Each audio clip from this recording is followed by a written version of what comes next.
Hello दोस्तों। आज की वीडियो बहुत ही इंटरेस्टिंग होने वाली है क्योंकि इस वीडियो में हम बात करने वाले हैं यूएस के नए प्रेसिडेंट जो बाइडेन की।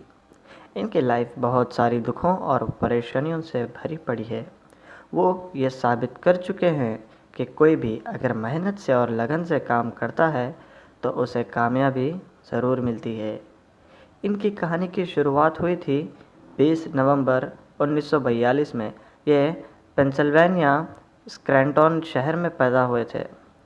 इनका नाम रखा गया था जोसेफ रॉबिनेट बाइडेन जूनियर, जबकि इनके फादर का नाम था जोसेफ रॉबिनेट बाइडेन सीनियर।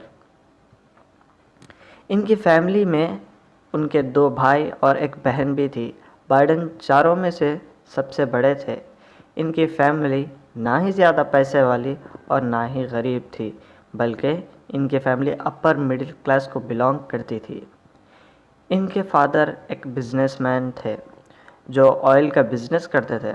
इनके फादर का बिज़नेस काफ़ी अच्छा चलता था, लेकिन बाइडेन के जन्म के बाद उनके फादर को लॉस होने लगा और धीरे धीरे उनके फादर का बिज़नेस पूरा ही बंद हो गया। बंद होने के बाद बाइडेन के फादर नौकरी की तलाश में निकल पड़े, लेकिन उनको कोई जॉब न मिल सकी जब तक बाइडेन अपना बचपना अपने नाना और नानी के पास रहकर गुजार लिया। आखिरकार बाइडेन के फादर को एक कार सेल्स की जॉब मिली जो डेलावेयर में थी, और इस जॉब की वजह से बाइडेन के फादर को अपनी फैमिली को लेकर डेलावेयर के क्लेमोंट शहर में शिफ्ट होना पड़ा, और ऐसे ही एक छोटे से अपार्टमेंट में इनकी फैमिली रहने लगी। इसी शहर में बाइडेन ने अपनी हाई स्कूल की पढ़ाई भी की। वो बहुत मेहनत करने के बावजूद भी अपने एकेडमिक्स में अच्छे स्कोर नहीं ला सके। वो अपनी पढ़ाई में जितने कमज़ोर थे उतने ही अच्छे वो खेल कूद में थे। वो रग्बी और बेसबॉल बहुत ही अच्छा खेला करते थे, और तो और वो फुटबॉल के बेहतरीन खिलाड़ी भी थे।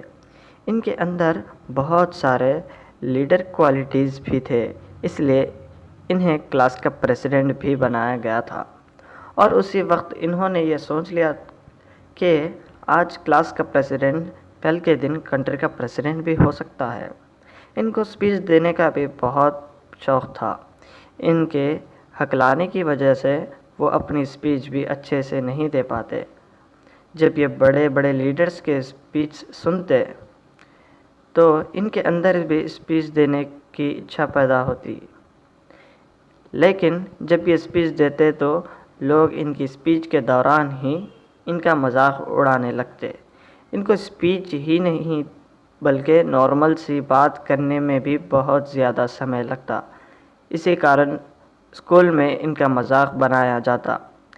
ये अपने इंटरव्यूज़ में बोलते हैं कि अपनी हकलाने की आदत को भगाने के लिए वो कई कई घंटे मिरर के सामने खड़े रहते और कविताएं पढ़ते, और कभी अपने मुंह में पत्थर रखकर बात करने की प्रैक्टिस करते, और कई साल मेहनत करने के बाद वो अपनी बीमारी को भगाने में कामयाब हो गए।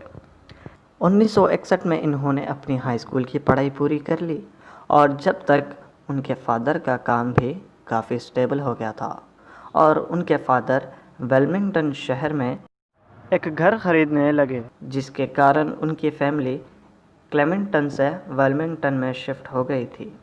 इसके बाद बाइडेन ने यूनिवर्सिटी डेलावेयर में एडमिशन ले लिया, जिसमें वो हिस्ट्री और पॉलिटिक्स की पढ़ाई शुरू कर दी। लेकिन जैसे स्कूल के एकेडमिक्स में उनका हाल था, वही हाल यूनिवर्सिटी में भी था। वो डिग्री लेने में तो कामयाब रह गए थे, लेकिन 688 में से उनकी रैंक 506 रह गई थी। उनको F ग्रेड मिला था। इसके बाद बाइडेन ने सिराकॉज यूनिवर्सिटी में एडमिशन लेने लगे। इस यूनिवर्सिटी से उन्होंने लॉ की पढ़ाई पढ़ना शुरू कर दी। इसी यूनिवर्सिटी में उनकी मुलाकात उनकी पत्नी लिया हंटर से हुई थी।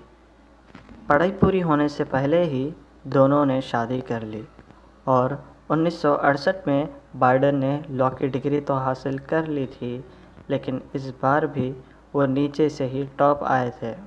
दोस्तों, इस बात से आप लोग अंदाज़ा लगा ही सकते हो कि जो बाइडन एकेडमिक्स में बहुत ही ज़्यादा ख़राब थे, लेकिन उनमें बहुत से अच्छे अच्छे लीडर जैसी क्वालिटीज़ भी मौजूद थी।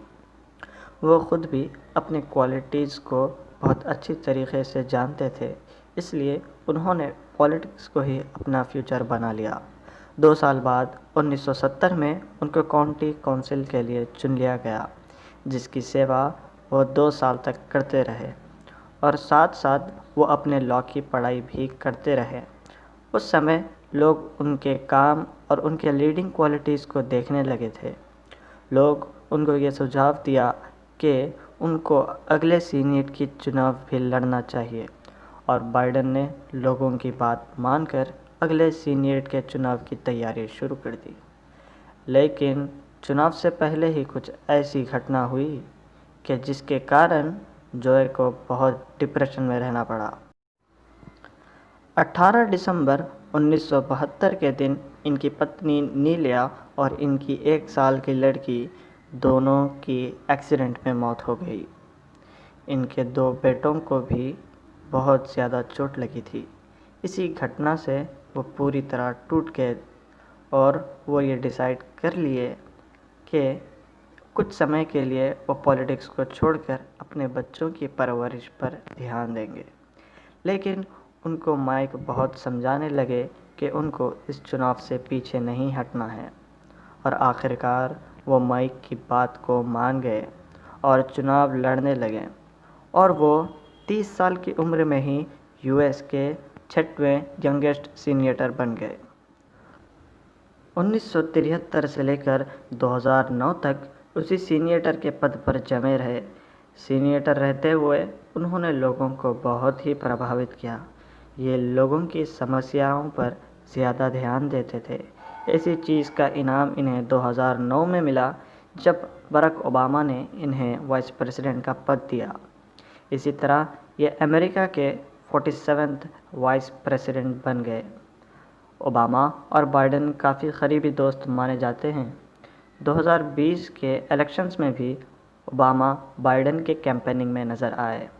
आज वो यूएस के प्रेसिडेंट हैं और उनका ये मानना है कि क्लाइमेटिक चेंजेस और पोल्यूशन पर ध्यान देना उतना ही ज़्यादा ज़रूरी है जितना कि जीडीपी और इकोनॉमी पर।